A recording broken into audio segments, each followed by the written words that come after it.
Hey there everybody, this is Matthew Filipovich from Headzup and GoLeft TV, and welcome to the Week in Cartoons, where we gather an entire week's worth of Headzup cartoons into one convenient location for you to enjoy. So what do we have in store for you this week? Well, we have President George W. Bush delivering his yearly Easter address to the nation, always a big hit with the kids. We have Vice President Dick Cheney celebrating the 5-year anniversary of the wondrous war in Iraq, where there's still inefficient electricity, where garbage piles up in the streets for weeks on end, and where there's worms in the water supply. Speaking of Iraq and worms, we have Senators John McCain and Lindsey Graham going to Iraq, only to find out that the marketplace they went to last year, you remember the marketplace, the one they went to with 100 armed guards and Black Hawk helicopters? Well, it turns out that marketplace is now unsafe for them to travel to because it's controlled by Muqtada al-Sadr. We have President George W. Bush discussing the song he sang at the Gridiron Dinner, but we're going to kick things off with something fun. It turns out this week that both Tucker Carlson's show on MSNBC and John Gibson's show on Fox News were both canceled. That's right. I'm thinking all of us here should sort of have a March Madness kind of brackets thing to see which right-wing host is going to be canceled next. Glenn Beck. All right. What are we waiting for, people? Let's watch some cartoons. Heads up.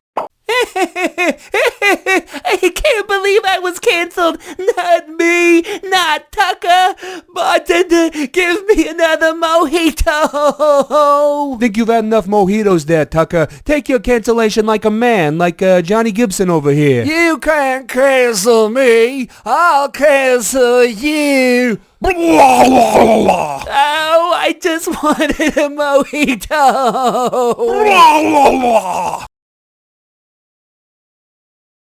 Mr. President, at the Gridiron Dinner, you sang a song that flaunted Scooter Libby's obstruction of justice and outing as CIA agent, about Dick Cheney withholding documents from Congress, about your Hurricane Katrina incompetence, this on top of your past jokes about not finding WMDs in Iraq. Yeah, but I'll tell you what the real joke is, the Democrat Congress, because after all that and more, I'm still standing here, suckers.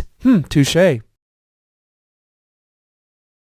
My friends, the liberal media just refuses to report on how great things are going in Iraq. Right, Lindsay? Exactly, John. Why don't we go take a stroll through that Baghdad market we went to last April? I'd like to get some more of those $5 rugs. Sorry, gentlemen, the market you went to last year where you were protected by 100 armed soldiers and 3 Black Hawk helicopters is now unsafe for you to travel to. But I want a new rug. Unsafe. There's the liberal media for you.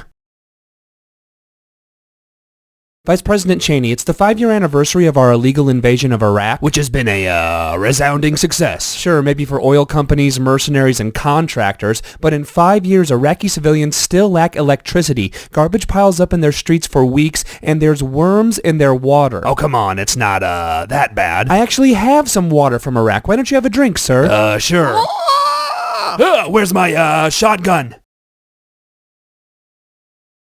My fellow Americans, on Easter Sunday, we celebrate the true meaning of Easter, where over 2,000 years ago, Jesus Christ made a bunny have sex with a chicken, and out of that interspecies bumping and grinding, colored Easter eggs were spawned, and thus Jesus hid the sex eggs for all the children to find in fields of fake green plastic grass. Thanks, Easter Bunny. Bonk, bonk.